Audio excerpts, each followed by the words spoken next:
오늘 당신의 마음에 하나님의 은혜와 평강이 가득하기를 기도합니다. 잠시 귀를 기울여 우리 영혼을 향한 하나님의 세밀한 음성에 집중하는 시간을 갖겠습니다. 혹시 이 말씀이 당신의 마음에 울림을 준다면 좋아요와 구독으로 응답해 주십시오.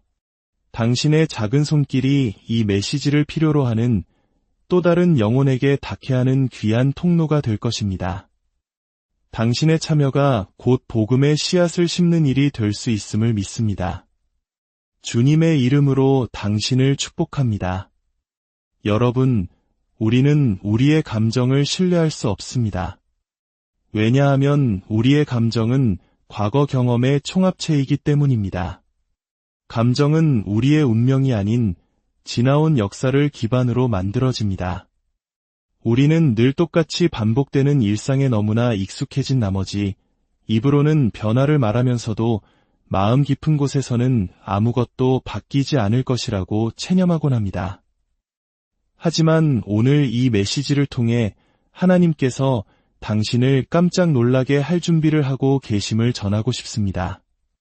마치 농부가 타작을 할 때 모든 쭉정이는 바람에 날아가고 오직 알곡만이 땅에 떨어지는 것처럼 하나님께서는 지금 당신의 삶에서 불필요한 것들을 쳐내고 계십니다.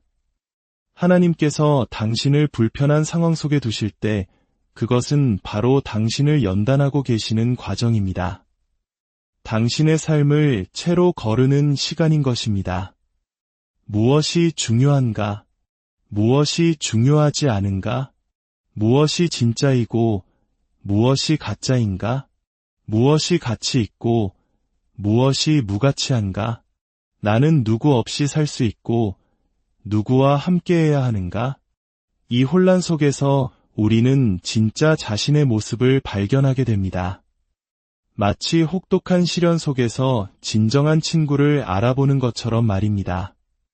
때로 우리는 포도즙 틀 안에 갇힌 것처럼 느껴지는 시기를 지납니다. 그 안에서 하나님은 우리가 반드시 있어야만 한다고 생각했던 것들을 흔들어 떨어뜨리십니다. 그때 우리는 깨닫게 됩니다. 내가 붙들고 있던 많은 것들이 사실은 없어도 되는 것들이었음을. 바로 그 순간 우리를 향한 부르심이 들려옵니다. 그것은 높은 부르심이며 거룩한 부르심이고 초자연적인 부르심입니다. 그 부르심 안에는 나 자신조차 알지 못했던 나에 대한 하나님의 비밀 정보가 담겨 있습니다. 성경 속 기드온의 이야기를 떠올려 봅시다. 천사는 하나님께서 기드온을 어떻게 창조하셨는지에 대한 지식으로 말합니다. 큰 용사여. 하지만 기드온은 자신이 자라온 환경에 대한 지식, 즉 자신의 연약함과 두려움 속에서 대답합니다. 저는 므낫세 지파 중에서 가장 약하고 제 집안에서도 가장 보잘것없는 자입니다. 우리 모두는 이 투쟁 앞에서 결단을 내려야 합니다. 내 삶을 지배할 것이 과연 무엇인가? 내가 자라온 과거의 환경인가?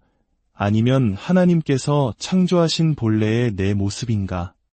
이 둘 중 하나가 내 미래의 방향을 결정하게 될 것입니다.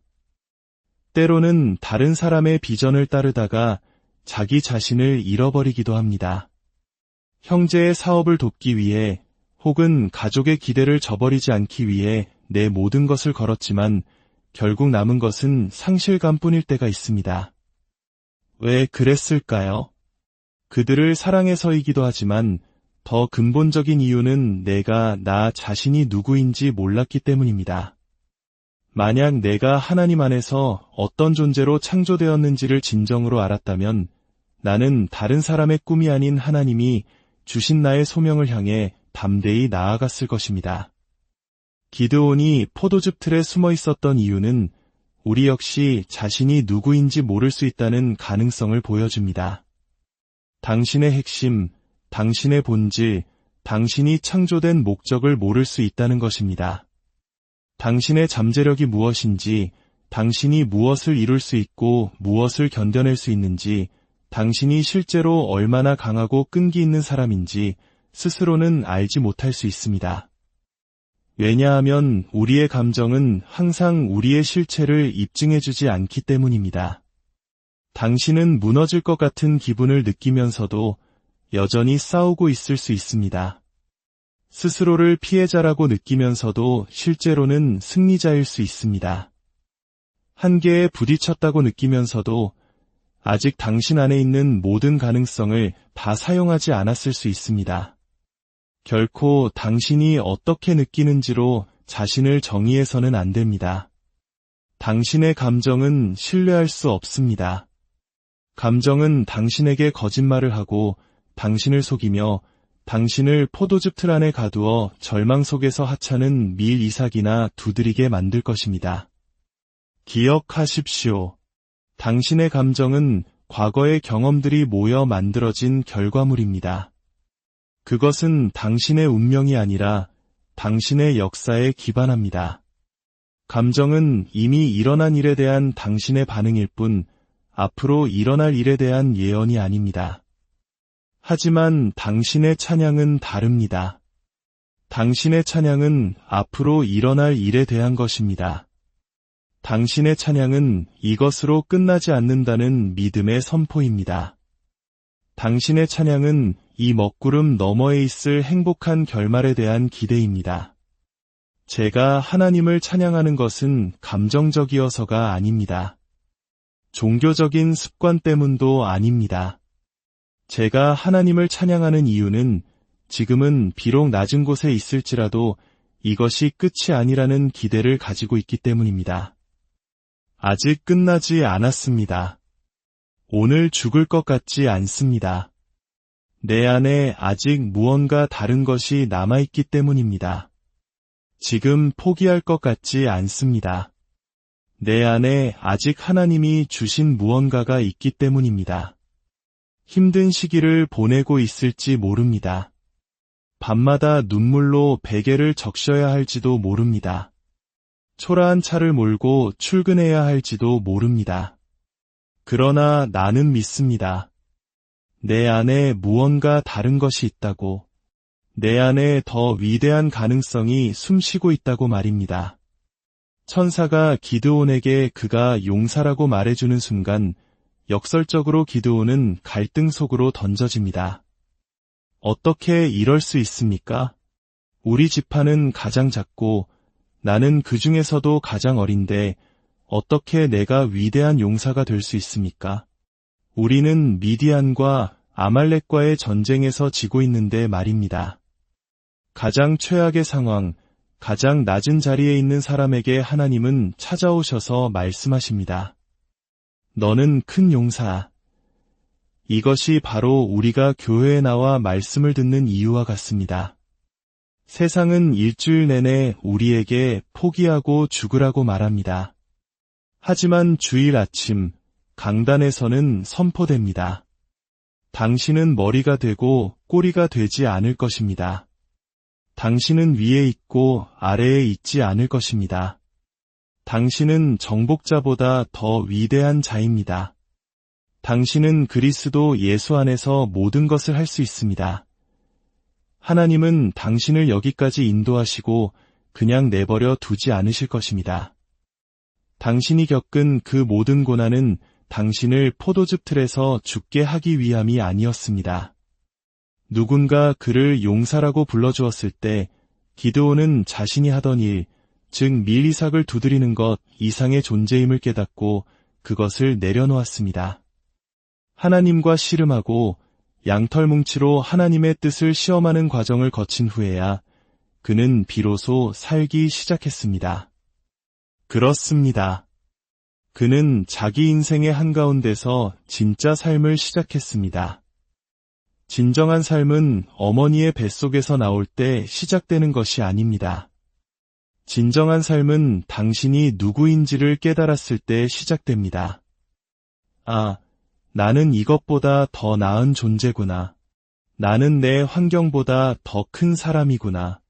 내 삶에는 목적과 소명이 있구나. 이 깨달음이 당신의 머리를 강타할 때 당신의 진짜 인생이 시작되는 것입니다. 기드온은 자신이 사사기에 기록될 인물이 될 줄은 꿈에도 몰랐을 것입니다. 그가 미디안 족속을 몰아내고 아말렉 족속을 무력하게 만들 군대를 이끌게 될 줄은 상상도 못했을 것입니다.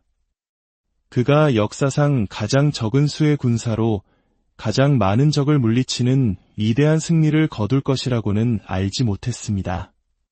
그가 해야 할 일은 오직 하나, 그가 갇혀있던 절망의 구덩이에서 나오는 것이었습니다. 지금 이 메시지를 듣고 있는 당신은 그 위대한 소명과 단 하나의 구덩이만큼의 거리를 두고 있을 뿐입니다. 하나님께서는 오늘 이 메시지를 통해 누군가를 그 구덩이에서 일어나게 하실 것이라고 말씀하셨습니다. 당신이 누구인지에 대한 새로운 이해 속으로 들어가게 하실 것이라고 약속하셨습니다. 당신이 두려움의 밀이삭을 내려놓고 믿음의 칼을 붙잡고 다시 일어서게 될 것이라고 하셨습니다. 당신 삶의 이 단계에서 당신이 해야 할 일은 당신이 과거에 했던 그 어떤 일보다도 훨씬 더 위대합니다. 사실 당신의 과거에 있었던 모든 일은 당신이 앞으로 하게 될 일을 위한 준비 과정이었습니다. 때로는 반복되는 일상과 의식이 우리의 기대를 죽일 수 있습니다. 우리는 마땅히 해야 할 말을 하고 마땅히 해야 할 행동을 하지만 더 이상 아무것도 기대하지 않게 됩니다. 성경에 나오는 제사장 사가랴를 보십시오. 그는 성전에서 기도하고 있었습니다. 기도할 때 우리는 하나님께서 나타나실 것을 기대해야 합니다. 그런데 놀라운 사실은 그들이 하나님께 해달라고 간구했던 바로 그 일을 하나님께서 행하셨을 때 그들은 오히려 충격에 빠졌다는 것입니다. 하나님께서 그의 기도를 들으시고 그의 집에 찾아오셨지만 그를 위해 기도하던 사람들은 충격과 불신에 빠졌습니다. 우리는 일상적인 것에 너무 익숙해진 나머지 입으로는 기적을 구하면서도 마음으로는 그것이 일어날 것이라고 정말로 믿지는 않는 것입니다. 하나님께서 이제 당신의 그 정상적인 일상을 산산조각 내실 것입니다. 왜냐하면 그분은 당신의 기도를 들으셨기 때문입니다. 사가랴가 피우던 향의 냄새, 즉 기도의 향기가 성전의 분위기를 바꾸었습니다. 기도는 향으로 상징됩니다. 기도는 영적인 분위기를 바꾸기 때문입니다.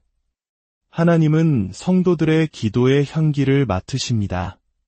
특히 그 기도가 불타오를 때 형식적인 언어의 나열이 아니라 성령의 불로 타오르는 간절한 기도일 때 하나님은 그 향기를 맡으십니다.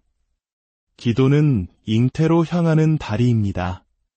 관계없이는 잉태가 있을 수 없듯 하나님과의 깊은 기도에 관계없이는 새로운 생명이 시작될 수 없습니다. 기도가 변화를 만들고 기도가 문을 열어 가브리엘 천사가 들어오게 했습니다. 하나님께서 말씀하십니다. 내가 내 백성의 울음소리를 들었다. 내가 낙담하여 고개 숙이고 다니는 것에 지쳤다. 내가 누구인지 잊어버리고 스스로를 동정하는 것에 내가 지쳤다. 내가 너의 부르짖음을 들었다. 그래서 내가 너의 평범함을 깨뜨릴 것이다. 가브리엘은 사가랴에게 말합니다. 내가 기도했으니 내 아내가 잉태할 것이다. 이 노인은 수십 년 동안 기도해왔습니다. 그의 아내가 젊었을 때부터 아이를 낳을 수 없는 여자였을 때부터 이제는 나이가 너무 많아 아이를 가질 수 없게 된 지금까지도 그는 기도했습니다. 의인의 간절한 기도는 역사하는 힘이 큽니다. 하나님은 그에게 말씀하십니다. 내 아내가 아기를 가질 것이다. 아들일 것이다. 그리고 그의 이름은 요한이라 하라. 하나님은 이토록 구체적이십니다. 그러나 사가랴의 반응은 의심이었습니다. 어떻게 이런 일이 있을 수 있습니까? 그는 거룩한 장소에서 거룩한 말을 하고 있었지만 그의 믿음은 오래전에 은퇴해버렸습니다. 천사는 대답합니다. 나는 가브리엘이다. 이 말은 내 말이 아니라 나를 보내신 하나님의 말씀이다라는 뜻입니다. 나는 내 의견을 말하는 것이 아니라 하나님께서 하신 말씀을 너에게 전하고 있을 뿐이다. 누구를 위한 메시지인지는 모르겠지만 하나님께서 당신의 일상을, 당신의 기대를, 당신의 한계를 산산조각 낼 준비를 하고 계십니다. 당신이 과거의 경험과 감정에 갇혀 스스로를 정의하는 것을 멈추고 하나님께서 당신을 부르시는 그 위대한 정체성을 향해 나아갈 때입니다. 당신의 진짜 삶은 바로 지금 이 깨달음의 순간부터 시작됩니다. 주님의 이름으로 당신을 축복하며 기도합니다.